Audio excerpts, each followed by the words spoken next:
সরকার Alam তাজদারে Medina হুজুর পূর্ণ নূর আমাদের নবীর আদরের দুলালে নাতি ইমামে হুসাইন কারবালা প্রান্তরে নির্মমভাবে শাহাদত বরণ করেছে। সেই শাহাদতের আলোচনা আমি দ্বার প্রান্ত বসতে পারি না, আমি অথচ মাসের পর মাস আলোচনা করতেছি আমি, কিন্তু আমি এক দ্বার যেতে পারি নাই।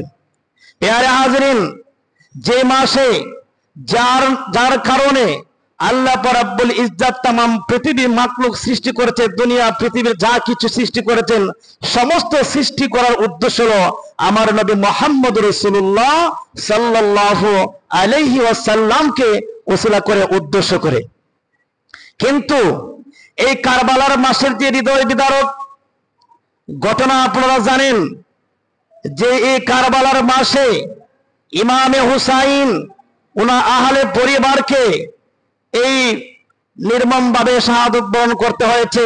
তারা পানির পিপাসা, অথচ যে পানি নবী মুহাম্মদ রাসূলুল্লাহর উসিলায় তামাম পৃথিবী সৃষ্টি হয়েছে, সেই পানির পিপাসা কাতর হয়ে এই কারবালার প্রান্তরে তারা শাহাদত বরণ করেছে। নির্মমভাবে তারা সহ্য করতে হয়েছে, নির্মমভাবে তারা এই কারবালার প্রান্তরে শাহাদত বরণ করেছিলেন। বিশেষ করে আপনারা জানেন আলী আসগর, ইমামে হুসাইনের ছেলে আলী আসগরের ঘটনা আপনারা সবাই জানেন। আসলে সেই সমস্ত কথা যদি অন্তরে যদি আপনি লালিত করুন, আপনার চোখের পানি আপনি ধরে রাখতে পারবেন না।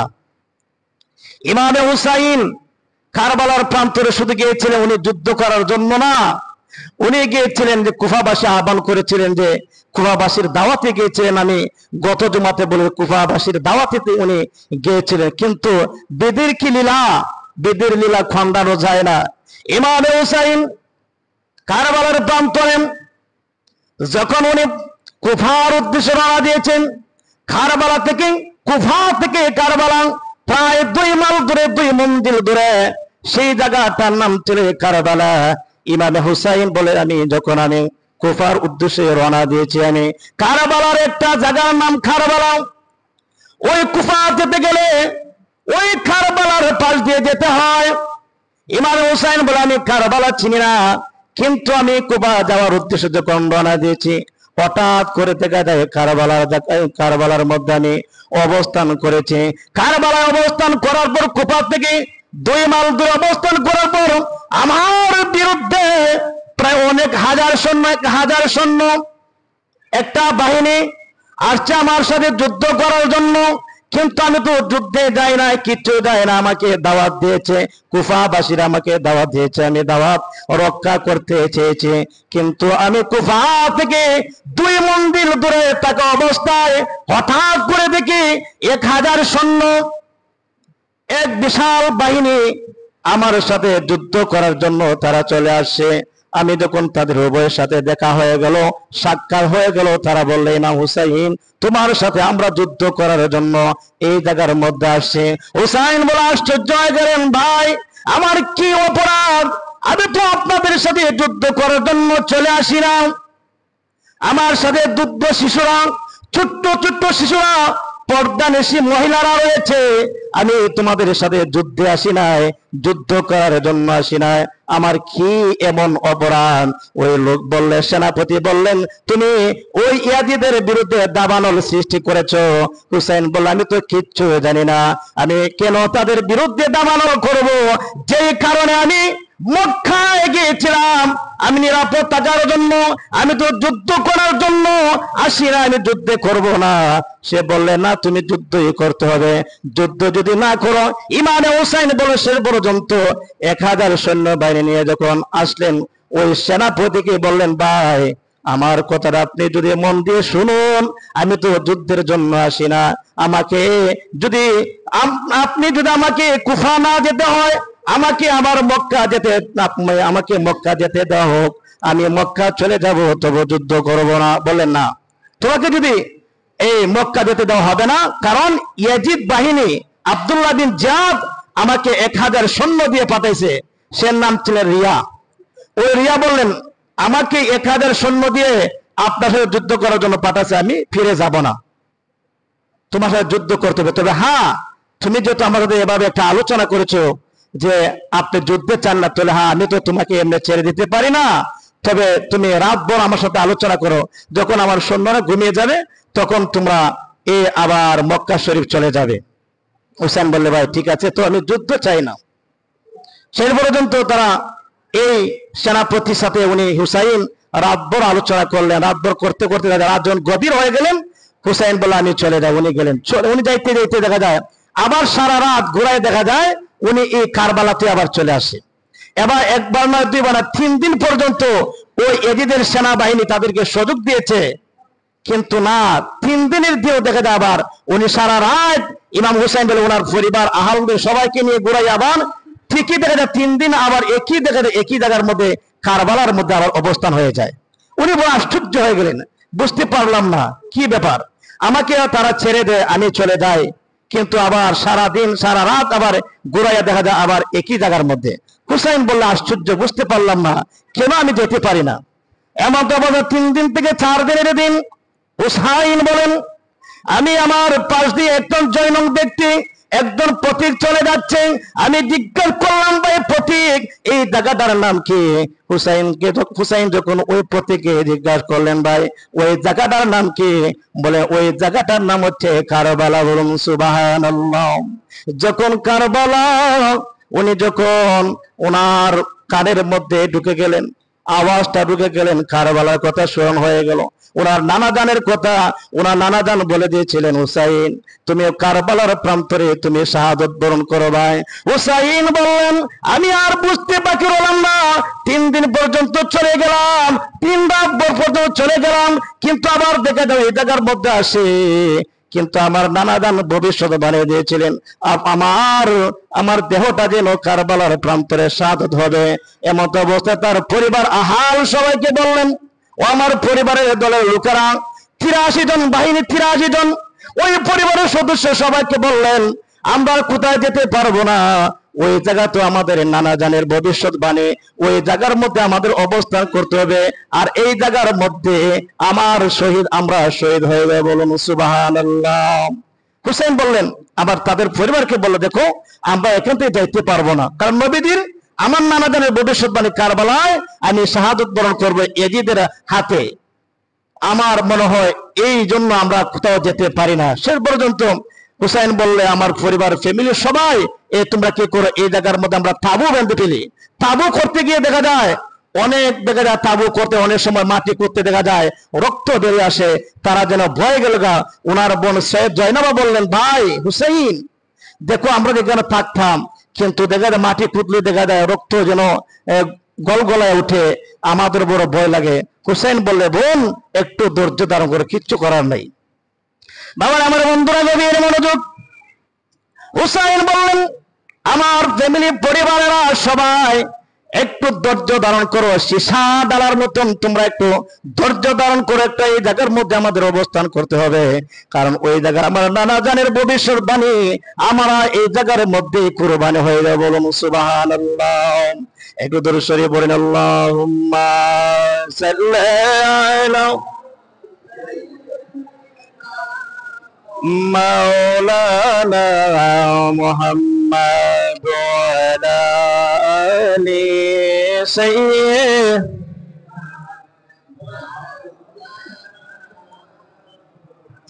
বাবা আমার বন্ধুরা গভীর মনোযোগ। সময় সংক্ষেপ, কথা বলতে অনেক লম্বা আলোচনা। ইমাম হুসাইন বললেন আমি যখন কারবালা অবস্থান করলাম, অবস্থান করার পর একে একে দেখা যায় মানুষ আমার বিরুদ্ধে যুদ্ধ করার জন্য চলে আসে। আমি বড় আশ্চর্য হয়ে গেলাম, আমি তো যুদ্ধ করার জন্য আসি নাই, কিন্তু দেখা যায় দলে দলে মানুষ আছে আমার সাথে যুদ্ধ করার জন্য। আমি বড় আশ্চর্য হয়ে গেলাম। বাবার আমার বন্ধুরা গভীর মনোযোগ। ওই দিনটা ওই রাতটা ছিল প্রায় মহরমের রাত, 10 তারিখের রাত। হুসাইন বললেন আমার পরিবারের সবাইকে বললাম, আমার পরিবারের লোকেরা সবাই ধৈর্য ধারণ করতে হবে, কারণ মহরমের 10 তারিখ কারবালার প্রান্তরে আমি শাহাদত বরণ করব, আমার নানা জানের ভবিষ্যৎবাণী। আমরা এই জায়গার মধ্যে আমাদের শাহাদতের স্থল, এই জায়গার মধ্যে শহীদ হতে হবে। আমার নানা জানের ভবিষ্যৎবাণী কিছুতে মিথ্যা হতে পারে না। হুসাইন সবাইকে বললেন, সবাই কি করো, যার যার তাঁবুর মধ্যে অবস্থান করো, বিশেষ করে জিকির আজকার করো, দরুদ শরীফ পড়ো, এই জায়গার মধ্যে পড়াশোনা করো। রাত পোহালে যা হয় তা হবার হবে, আর কিচ্ছু করার নাই। বাবার আমার বন্ধুরা গভীর মনোযোগ। হুসাইন বললেন, যার যার তাঁবুর মধ্যে কি রাত অবস্থান করো। হুসাইন বললেন, আমিও আমার তাঁবুর মধ্যে অবস্থান করলাম। অবস্থান করার পর আমি ওই রাতে আমি স্বপ্নে দেখতেছি হুজুর পাক নবী করিম সাল্লাল্লাহু আলাইহি ওয়াসাল্লাম হুসাইনকে স্বপ্নে দেখালেন, হুসাইন আল্লাহুম্মা আতিয়াল হুসাইন সাবরান ওয়া আজরান, ও হুসাইন তুমি একটু সবর করো, ধৈর্য ধারণ করো। হুসাইন তোমার ধৈর্য ধারণ করো, তুমি ধৈর্য ধরতে হবে, তুমি ওই জায়গার মধ্যে শাহাদাত বরণ করবে। তোমার বিরুদ্ধে যত সমস্ত নাফরমানেরা তলোয়ার হাতে নিয়েছেন, ও আমার নানা ভাই, আমি সবগুলা দেখতেছি, সবগুলার ব্যাপারে আমি অবগত আছি। আপনি নিশ্চিত থাকুন হুসাইন, তুমি ধৈর্য ধারণ করো, আমি সবগুলা মদিনায় শুয়ে শুয়ে আমি সবগুলা ঘটনা দেখতেছি। বলুন সুবহানাল্লাহ। নবীজি স্বপ্নে দেখালেন হুসাইনকে, হুসাইন তুমি একটু ধৈর্য ধারণ করো। আল্লাহুম্মা আতিয়াল হুসাইন সাবরান ওয়া আজরান, হে হুসাইন তোমার সবর এবং এমন সবর করো যে সীসাডালা প্রাচীরের মতন একটু তুমি ধৈর্য ধারণ করো, ধৈর্য ধারণ করো। আমি তোমাদের ঠিক কোনো বেখবর না, আমি একটু খবর আছে, আমি সবগুলা দেখতেছি। যারা তোমার বিরুদ্ধে যারা এই তলোয়ার নিয়েছে, আমি কিয়ামতের ময়দানে সেই সমস্ত ইয়াজিদকে আমি কোনোদিন কখনো আমি সাফায়াত করব না।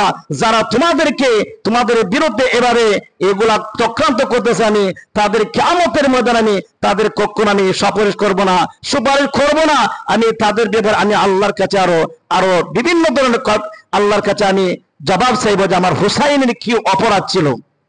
এই জন্য আজকে হুসাইন দেখা যায় কারবালার প্রান্তরে শাহাদত বরণ করেছে। যেই নামাজানের জন্য যে ইমামে হুসাইন এই কারবালার প্রান্তরে শাহাদত বরণ করেছে, পানির পিপাসা আলী আসগর পর্যন্ত সেই পানির পিপাসায় সেই জায়গার মধ্যে নির্মমভাবে শাহাদত বরণ করতে হয়েছিল। হযরত শাহরবানু বলেছিলেন, হুসাইনকে বলেছিলেন যে পানির সামনে দেখুন, আমরা যদিও আমাদের পানির প্রয়োজন নাই, পানির পিপাসা মারা যাব, কিন্তু দুগ্ধ শিশু আলী আসগর কিনে একটু পানি নিয়ে আনতে পারেন, পানি খাওয়াই আনতে পারেন, দেখেন একটু চেষ্টা করেননি। হুসাইন বলেছিলেন, প্রাণের স্ত্রী শুনো, তারা যে ইয়াজিদ বাহিনীরা ফুরাত নদী এমন ভাবে তারা ঘেরাও করে রেখেছে, 4000 সৈন্য ওই ফুরাত নদীর মধ্যে তারা অবতরণ করেছে। 2000 সৈন্য ফুরাত নদীর মধ্যে, 2000 সৈন্য তারা স্থলের মধ্যে দিয়েছে। কাউকে তারা পানি দিবে না, পৃথিবীর সবাইকে পানি দিবে, হিংস্র প্রাণীদেরকে পানি দিবে, তামাম পৃথিবীর মানুষদেরকে পানি দিবে, কিন্তু আহলে বায়াত নবীদের আমার পরিবারের কাউকে তারা পানি দিবে না। বলুন নাউজুবিল্লাহ। সবাইকে পানি দিবে, পশু পাখি সবাই খাইবে পানি, কিন্তু তামাম পৃথিবীর মানুষ পানি খাইবে ফুরাত নদীর পানি, কিন্তু না খাতুনে জান্নাত মা ফাতেমা রাদিয়াল্লাহু তাআলা আনহার তার আহলে বায়াতদেরকে পানি দেওয়া যাবে না। কারণ এই জন্য দেওয়া যাবে না, তারা চিন্তা করেছে যদি ইমামে হুসাইন যদি পানি পান করে, আলী আসগর যদি পানি পান করে, আলী আসগর তো আসলে দুগ্ধ শিশু, সে কি পানি খাই যুদ্ধ করতে পারবে? সম্ভব না। তারপর তারা তাদের যে চেতনা ছিল, যদি হুসাইন পানি পান করে পেলে আমরা 22,000 সৈন্য তাদের মোকাবেলা করা সম্ভব হবে না, তাদের এমন ধারণা ছিল। এই জন্য তারা কি করেছে, ইমাম হুসাইন আহল পরিবার আহলে বায়াতদেরকে পানি পান করতে তারা নিষেধ করে দিয়েছিলেন। একের পর এক এভাবে তারা নির্মমভাবে শাহাদত বরণ করতে হয়েছিলেন। এই জন্য যারা আজকে নবীর ওয়ারিসদের বিরুদ্ধে, আহলে বায়াতদের বিরুদ্ধে যারা এই ধরনের দাবানল করেছে, আল্লাহ রাব্বুল আলামিন বলে দিয়েছেন, আল্লাহ বলে যে ইন্নাল্লাযীনা ইউযুনাল্লাহ লানাহুমুল্লাহু দুনিয়া ওয়াল আখিরাহ, শেষ পর্যন্ত ইয়াজিদ, আব্দুল্লাহ বিন জিয়াদ, তারা সবাই এমন ভাবে তারা পতিত হয়েছিলেন, এমন ভাবে তারা মৃত্যুবরণ করেছিল, তারা শেষ পর্যন্ত তাদেরকে কুকুরে পর্যন্ত খাইছে। বলুন নাউজুবিল্লাহ। একটু দরুদ শরীফ বলেন, আল্লাহুম্মা সাল্লি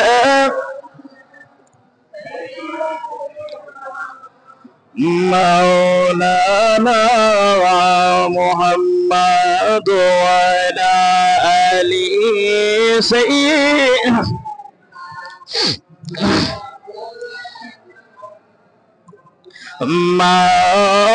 আল্লাহুম্মা সাল্লি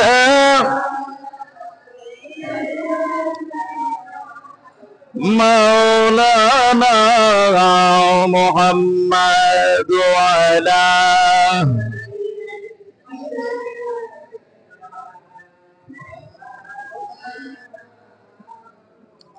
বাবা আমার বন্ধুরা, গভীর মনোযোগ। দুঃখের বিষয় হলো বর্তমান যুগে এই ইয়াজিদে এত সব করার পর দেখা যায় মানুষ ইয়াজিদের পক্ষে কথা বলতে চায়।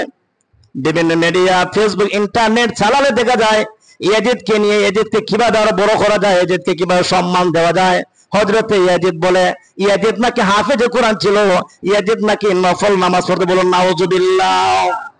যে ইয়াজিদ যার আদেশে ইমামে হুসাইন শাহাদাত বরণ করেছে, দুগ্ধ শিশুরা পর্যন্ত শাহাদাত বরণ করেছেন, সে এই ইয়াজিদকে এওয়াজত লাগাবার জন্য ইয়াজিদ নাকি নফল নামাজ পড়েছে, ইয়াজিদ নাকি হাফেজে কোরআন ছিল, এর উদ্দেশ্য কি তারা ইয়াজিদের পক্ষে তারা আছে।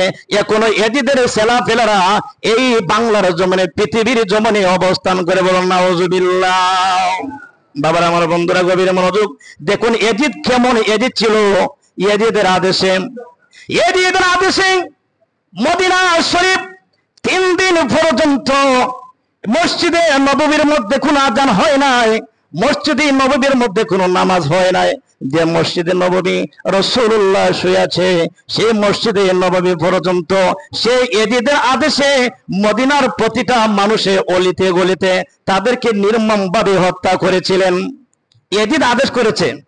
ইয়াজিদ যখন সিংহাসনে অবস্থান করলেন দামেস্কে, অবস্থান করার পর দেখলেন উনি, তার কানের মধ্যে একটা আওয়াজ গেল যে মদিনা থেকে তাদের বিরুদ্ধে অনেক লোক লেগে আছে, তাদেরকে কিভাবে প্রতিহত করা যায়। সে পর্যন্ত ইয়াজিদ কিছু তার বাহিনী পাঠাইয়া মদিনায় এমন একটা অবস্থান করেছিলেন যে মদিনার প্রতিটা অলিতে গলিতে এমনকি অনেক প্রায় 10 লক্ষ মানুষ, 10 লক্ষ না 10,000 মানুষ তারা এই মদিনা তারা হত্যা করেছিলেন। তারা এমন অবস্থা শুরু করেছিলেন, মদিনার মধ্যে এমন জুলুম শুরু করেছিলেন, এমনকি তারা 10,000 লোক তারা এই মদিনার সেই অবস্থায় হত্যা করেছিলেন। শুধু তাই নয়, ওই ছোট্ট ছোট শিশুদেরকে তারা হত্যা করে বর্ষার আঘাতে তারা এভাবে লইয়া ঘুরাইছে। এমনকি ওই মদিনা শরীফের পর্দানিশী মহিলাদের ইজ্জতকে নষ্ট করতে। বলুন নাউজুবিল্লাহ। সে পর্যন্ত ওই মদিনায় এমন ভাবে তারা আক্রমণ করেছে যে আক্রমণ করার কারণে মদিনার মসজিদে নববীতে 3 দিন পর্যন্ত কোনো আযান হয় নাই। এই নবীদের এক সাহাবী বললেন, তার নাম ছিল সায়েব, কিতাবের মধ্যে পাওয়া যায়। সায়েব বলে আমি কি করলাম, আমি একটি পাগলের বেশ ধরলাম। এই মদিনার মধ্যে যখন তারা এমন জুলুম নির্যাতন শুরু করার পর আমি লক্ষ্য করে চেয়ে দেখি মদিনার প্রতিটা মানুষকে তারা নির্যাতন করতেছে, এমনকি পর্দানিশী মহিলাদেরকে তারা নির্যাতন করতেছে। আমি কি করলাম, আমি কি অবস্থান করা যায়, কিভাবে থাকা যায়? উনি বললেন আমি একটি পাগলের বেশ ধরলাম, পাগলের মতন ভাব ধরলাম, আমি মসজিদে নববীর ভিতরে ঢুকে পড়লাম, পাগলের বেশ ধরে পড়লাম। এমন একটা অবস্থায় ধরে আমি দেখলাম মসজিদে নববীর মধ্যে যখন অবস্থান করার পর তারা যখন জুলুম নির্যাতন করলেন, জুলুম নির্যাতন শেষ করে তারা মসজিদে নববীর মধ্যে আসলেন। মসজিদে নববীর মধ্যে তারা গোড়া বেঁধে রাখছেন। বলেন নাউজুবিল্লাহ। মসজিদে নববীর মধ্যে যে নবীজির মসজিদ, যে নবীজি অবস্থান করেছে, সেই মসজিদে নববীর মধ্যে ইয়াজিদেরা কি করেছিলেন, তারা উটগুলা বেঁধে রেখেছিলেন। এই আব্দুল নবীর সাহাবী বললেন আমি ওই মসজিদের নববীর কোণার মধ্যে আমি যখন বসে আছি, তারা যখন সমস্ত জুলুম নির্যাতন করে মসজিদের নববীর মধ্যে আসছে, মসজিদের নববীগুলা ভাঙার জন্য দেখে আমি এখানে মসজিদের নববীর মধ্যে আছি। তারা বললেন, তাদের একজন বলে এটাকে মার। সে বললেন আমি কি করলাম, অতি তারপর একটু পাগলের বেশ ধরলাম, পাগলের আচরণ করলাম। পাগলের আচরণ করার পর তারা একজন বললেন না সে পাগল, তাকে মারা যাবে না। বাবার আমার বন্ধুরা গভীর মনোযোগ। বললেন ওই সাহাবী বললেন আমি যখন মসজিদে নববীর মধ্যে অবস্থান করার পর দেখলাম তারা এমন ভাবে মসজিদের মধ্যে এমন ভাবে নির্যাতন শুরু করলেন যে নির্যাতন করার কারণে ওই তারা উটগুলা ঘোড়াগুলা মসজিদ নববীর মধ্যে বেঁধে রাখলেন। 3 দিন পর্যন্ত মসজিদের নববীর মধ্যে কোনো আজান হয় নাই, নামাজ হয় নাই। কিন্তু যদিও আজান হয় নাই, আল্লাহর কুদরতের মাধ্যমে প্রতিদিন ওই 3 দিন পর্যন্ত মসজিদে নববীর মধ্যে আল্লাহর কুদরতি গায়েবী দ্বারা ওই মসজিদে নববীর মধ্যে আজানের আওয়াজ এবং ইকামতের আওয়াজগুলা শোনা যেত। বলুন সুবহানাল্লাহ। যদিও কোনো আজান বাজান সবগুলা বন্ধ হয়েছিল, ওই সাহাবী বলে আমি তো এই মসজিদের নববীর মধ্যে ছিলাম, আমি দেখতে পেলাম জারি যেখানে কোনো মানুষ নাই, কিচ্ছু এই মসজিদ নববীর মধ্যে, অথচ আজানের ধ্বনি শোনা যায়। উনি বললেন আমি শেষ পর্যন্ত লক্ষ্য করে চেয়ে দেখলাম, আমি ফলো করলাম যে আজান কোথায় থেকে আসে।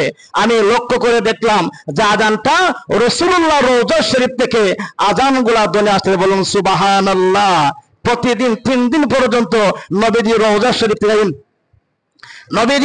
শরীফ থেকে আজান গুলা আসতেছে, এমনকি ইকামত গুলা আসতেছে। আমি স্বয়ং ওই সাহাবী বলে আমি শুনতে পারলাম। কোনদিন সেই মসজিদের নববীর মধ্যে আজান ইকামত বন্ধ হয় না, আল্লাহর কুদরতের মাধ্যমে নবীজি রওজা শরীফ থেকে আজান ইকামতের ধ্বনি হয়েছে। বলুন সুবহানাল্লাহ। এগুলি করে বলেন লা ইলাহা ইল্লাল্লাহ লা ইলাহা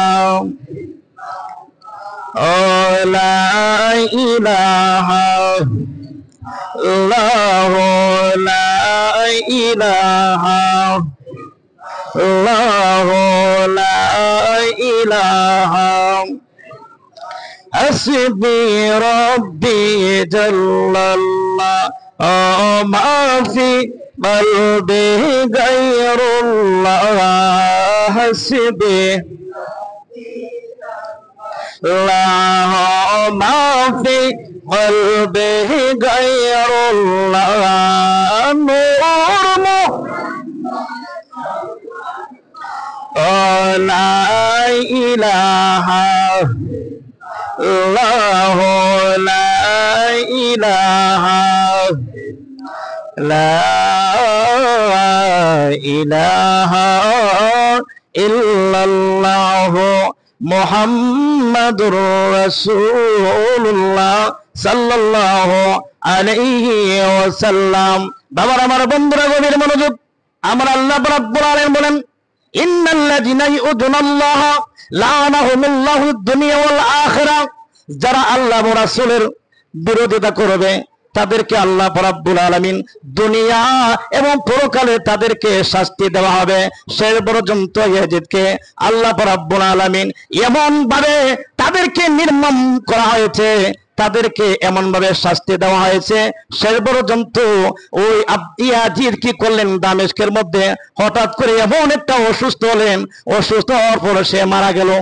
এমনি মারা যায় না, সে এমন করেছে, মদিনা তো করছে, ওই কাবা শরীফ পর্যন্ত তারা এমন ভাবে কাবা শরীফ বাংলা শুরু করে দিল। শুধু তাই নয়, এর রেওয়াতের মধ্যে পাওয়া যায় এই কাবা শরীফের মধ্যে হযরত ইসমাঈল আলাইহিস সালামের একটা দুম্বার ছিল, এই সিংহ ছিল, এই সিংহটা পর্যন্ত তারা আগুনে জ্বালায় ফেলাই দিছে। শেষ পর্যন্ত মক্কার মধ্যে এমন আক্রমণ করেছে যে আক্রমণ করার কারণে আল্লাহ রাব্বুল আলামিন ইয়াজিদকে এমন একটা রোগ দিয়েছে যে রোগে সে মারা গেলেন। মারা যাওয়ার পর তার সন্তান মাবিয়া তার দলেরা বললেন যে মাবিয়া তুমি এখন এ রাজ্যত্ব চালাবে। মাবিয়া বললেন দেখো আমার বাবা যেসব ইমামে হুসাইন আহলে বায়াতের প্রতি যেভাবে যে আচরণ করতে খারাপ আচরণ করেছে, আমি চাই না এই রাজ্য, আমি চাই না এগুলা আমার সিংহাসনের দরকার নাই, কিচ্ছুর দরকার নাই, আমার এগুলা দরকার নাই। আমার বাবা যেভাবে এই আহলে বায়াত ইমামে হুসাইন তার পরিবার বর্গের উপর যেভাবে নির্মম ভাবে জুলুম করতে নির্যাতন করেছে, ঠিক আছে আমি শেষ করলাম, আমি চাই না এই রাজ্যত্ব। শেষ পর্যন্ত অনেক লম্বা আলোচনা। পেয়ারা হাজিরিন, আল্লাহ যেন আমাদের সবাইকে বেশি করে রাসূলুল্লাহর আহলে বায়াতের প্রতি আমরা বেশি বেশি মহব্বত করতে পারি, ভালোবাসতে পারি। ইমামে হুসাইন আহলে বায়াত যারা কারবালার প্রান্তরে নির্মম ভাবে শাহাদাত বরণ করেছে, আমরা তাদের জন্য দোয়া করতাম। আল্লাহ যেন তাদের দোয়ার উসিলা, তাদের কোরবানির উসিলা যেন আমাদের জীবনের সমস্ত গুনাহ মাফ করে। সবাই বলুন আমিন।